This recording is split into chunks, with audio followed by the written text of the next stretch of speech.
J'ai introduit récemment un critère qui vous paraîtra étrange.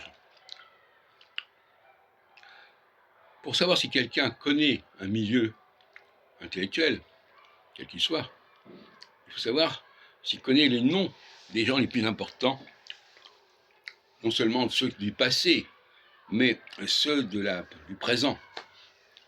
Quelqu'un qui irait dans un colloque de linguistique et ne connaîtrait pas les noms de Julia Kristeva ou de Todorov ou de Barthes, etc., c'est n'importe quoi.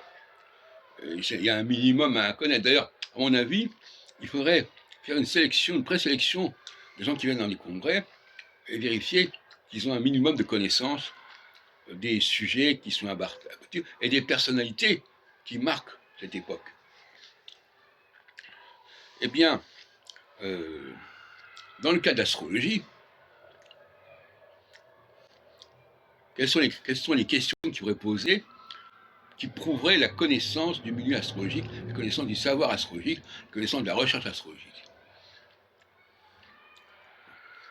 Eh bien, quelqu'un qui ignorerait complètement mon nom, moi, Jacques Heilbronn, il serait éliminé automatiquement. Puisque depuis 50 ans, je suis un des dirigeants en pointe du milieu astrologique, aussi bien sur le plan intellectuel que sur le plan de l'organisation des congrès, etc.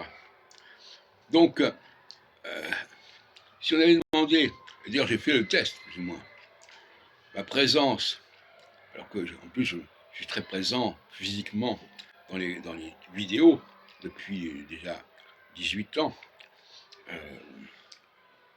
eh bien, si on avait demandé aux gens qui débarquaient là s'ils me connaissaient et s'ils me reconnaissaient, eh bien, il y aurait eu un très petit nombre de gens qui en étaient capables. Donc, ça veut dire que c'est des gens qui débarquent, qui sont complètement marginaux par rapport au milieu astrologique, et qui sont là, on ne sait pas très bien pourquoi, parce qu'ils sont prêts à payer une centaine d'euros pour assister à quelques conférences comme ça, sur un sujet complètement bateau, entre parenthèses, qui est l'entrée de Uranus, Saturne, Uranus, Neptune et Pluton dans un nouveau signe zodiacal. Bon. Alors ça n'a même pas été validé, ça n'a même pas été justifié d'entrée de jeu.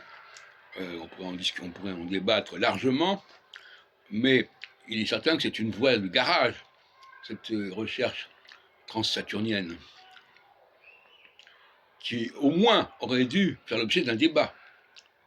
Un colloque en 2026 qui ne pose pas la question de la validité d'une recherche transsaturnienne, c'est n'importe quoi. Ils auraient dû m'inviter au minimum, moi, pour en parler, pour débattre, pour exposer mes arguments contre cette démarche. Bien pas du tout. Ils jouent la politique de l'autruche.